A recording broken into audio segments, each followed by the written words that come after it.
Hi friends, welcome. ఆ ఊరికి చివరి బస్సు ఇది. ఊరు చివరి బస్సు అంటే రాత్రి వేళలో ప్రయాణించే బస్సు.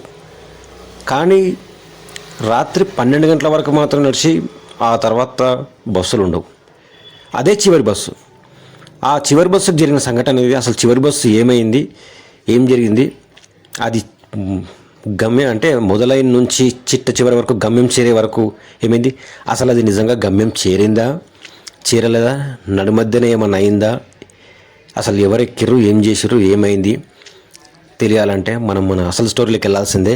అసలు అది ఎట్లాంటిది అంటే ఒక విచిత్ర సంఘటన.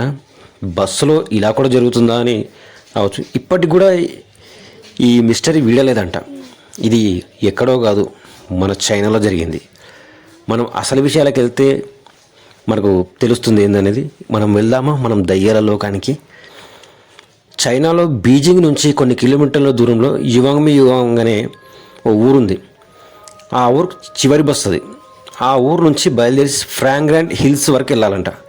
ఆ ఊరు నుంచి ఫ్రాంగ్రాండ్ హిల్స్కి 16 కిలోమీటర్ల దూరం అంటారు డిస్టెన్స్. అయితే ఆ ఊరు జరిగింది ఏ రోజు అంటే 14 నవంబర్ 1995 అప్పుడు జరిగింది. ఆ రోజు రాత్రి చివరి బస్సు అక్కడి నుంచి బయలుదేరినప్పుడు ఆ బస్సులో ఉన్నవాళ్ళు ఎవరంటే ఒక లేడీ కండక్టర్, డ్రైవర్, ఒక వృద్ధ మహిళ, మరొక యువకుడు, 20 ఏళ్ళ యువకుడు. ఈ నలుగురు బస్సు బయలుదేరినప్పుడు నలుగురు మాత్రం ఉన్నారు. ఆ తర్వాత మధ్యలో యంగ్ కపుల్స్ ఎక్కారు. యంగ్ కపుల్స్ ఎక్కాక బస్సు కొద్ది దూరం ప్రయాణం చేస్తున్నప్పుడు సడన్గా రాత్రి ఓ నిర్మానుష్యం ప్రదేశంలో బస్సు ఆగినప్పుడు నల్లగా విచిత్రమైన వస్త్రాలు వేసుకున్న ముగ్గురు నిలబడి చేయి చూపించి బస్సును ఆపారు. బస్సును ఆపినప్పుడు బస్సు కచక్మని ఆగింది. అదే ప్రాంతంలో ఆగింది. డ్రైవరు ఆ ఊరు చివరి బస్సు కాబట్టి మళ్ళీ వెనకాల బస్సు రాదు కాబట్టి పోనీలే అనుకొని ఆ ముగ్గురికి ఆపాడు. ఏమీ ఆలోచించకుండా ఆ ముగ్గురు నేరుగా బస్సు ఎక్కి వెనక సీట్లో వెళ్ళి కూర్చున్నారు. ఆ ముగ్గురులో మధ్యలో వాడు తలకాయ కిందికేసి చేతులు వేలాడుతూ ఉన్నాడు. ఇరువురు అటుపక్కన ఉన్న వాళ్ళు మాత్రం నార్మల్గా తెల్లగా కనబడుతున్నారు. ఆ నడుమధ్యలోడు మాత్రం నల్లగా ఉన్నాడు. జుట్టు విరబోసి మొహం కనబడకుండా వెంట్రుకలన్నీ వాడి ముఖాన్ని కప్పేసి ఉన్నాయి. విచిత్రంగా ఉన్నారు. ఆ విచిత్ర వేషధారణ చూసిన వాళ్ళను కండక్టర్, డ్రైవర్ పెద్దగా గమనించలేదు. వాళ్ళు ఎవరో ప్రయాణికులు అనుకున్నారు. కానీ ఆ బస్సులో ఉన్న ముసలావిడ మాత్రం వాళ్ళెక్కి నుంచి వాళ్ళ మీదనే నిఘా పెట్టింది. వెనక్కి తిరిగి ఊకే వాళ్ళ వైపే చూస్తుంది. అయితే బస్సు కొద్ది దూరం ప్రయాణిస్తున్నప్పుడు యంగ్ కపుల్స్ మేము బస్సు దిగాలి అన్నాడు. అయితే ఆ మధ్యలో బస్సు వై జంక్షన్ వచ్చాక కుడివైపు వెళ్ళానా ఎడమవైపు వెళ్ళానా ఆలోచిస్తుంటే యంగ్ కపుల్స్ మాకు ఇటువైపు తీసుకెళ్తే కొద్ది దూరం వెళ్తే చాలు, మేము దిగేస్తామన్నారు. కొద్ది దూరం వెళ్ళాక యంగ్ కపుల్స్ దిగిపోయారు. వాళ్ళు దిగాక బస్సు వెళ్తూనే ఉంది. ఆ వెళ్తున్నప్పుడు ముసలావిడకు ఎందుకో మనసులో భయం చుట్టుకుంది. అసలు ఆ ముగ్గురు చూస్తే విచిత్రంగా ఉంటున్నారు. ఆ ముగ్గురు ఇంతకు ఎవరు అని చెప్పేసి ఆ ముసలావిడ భయంగా చూస్తే సడన్గా వేగంగా గాలి వచ్చింది. ఆ గాలికి ఆ ముగ్గురి పాయింట్ అనేది లేస్తే ముసలావిడ చూసేసరికి అది ముసలావిడ గమనిస్తూ ఉంది. కానీ కింద వాళ్ళకు కాళ్ళు లేవు. కానీ వాళ్ళు లోపలికి ఎలా వచ్చారు అంటే కాళ్ళు లేవంటే దాని అర్థం ఏంది, వాళ్ళు మనుషులు కారు, దయ్యాలు.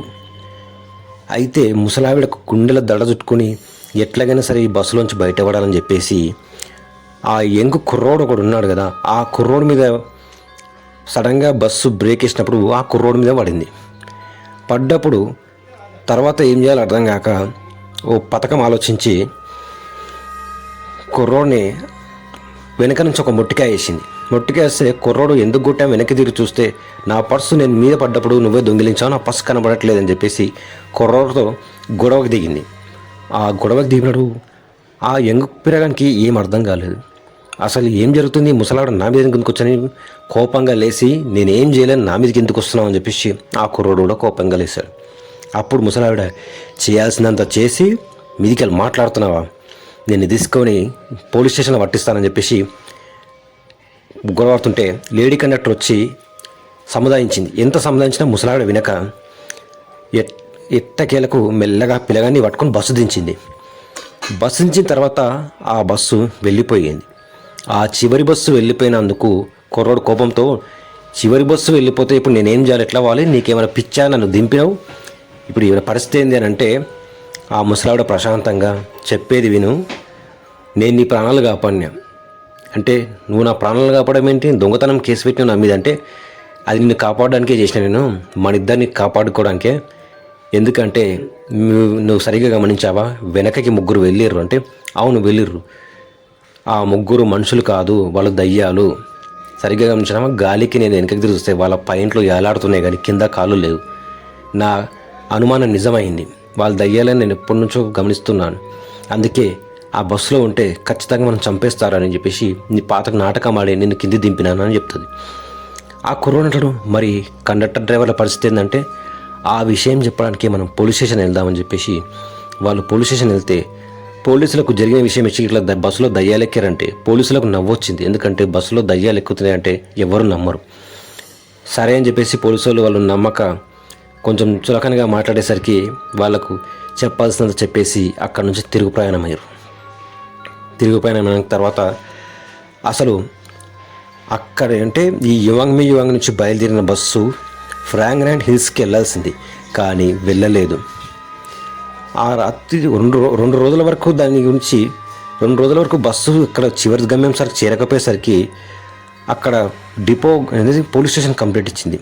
ఆ bus depot director police station complaint ఇస్తే పోలీస్ స్టేషన్లో ఏం చేశారంటే సెర్చ్ చేశారు. అసలు మొత్తం చూస్తే బస్సు ముసలావిడ ఆ యంగ్ పిల్లగాడు దిగినప్పటి వరకే కెమెరాలో ఉంది.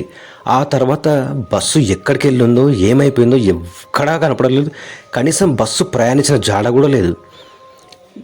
చివరికి పోలీసు వాళ్ళకి ఎంత వెతికినా అర్థం కాకపోయేసరికి పోలీసు వాళ్ళు ఏం చేశారంటే, ఇద్దరు వచ్చి ఇలా కంప్లైంట్ పెట్టారని చెప్పేసి ఆ యంగ్ కపుల్స్ని, ఆ ముసలావిడని మళ్ళీ పిలిచి అడిగారు.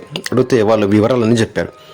చెప్తే తర్వాత పోలీసులకు కబురు వచ్చింది, వాళ్ళని ఒక నదిలో బస్సు పడింది అని చెప్పేసి. అది కూడా ఇక్కడ 100 కిలోమీటర్ల దూరంలో. అసలు బస్సు 100 కిలోమీటర్ల దూరంలో ఎలా వెళ్ళింది? ఫ్రాంక్లాండ్ వెళ్ళాల్సిన బస్సు 16 కిలోమీటర్ల దూరం ప్రయాణించిన బస్సు 100 కిలోమీటర్ల దూరం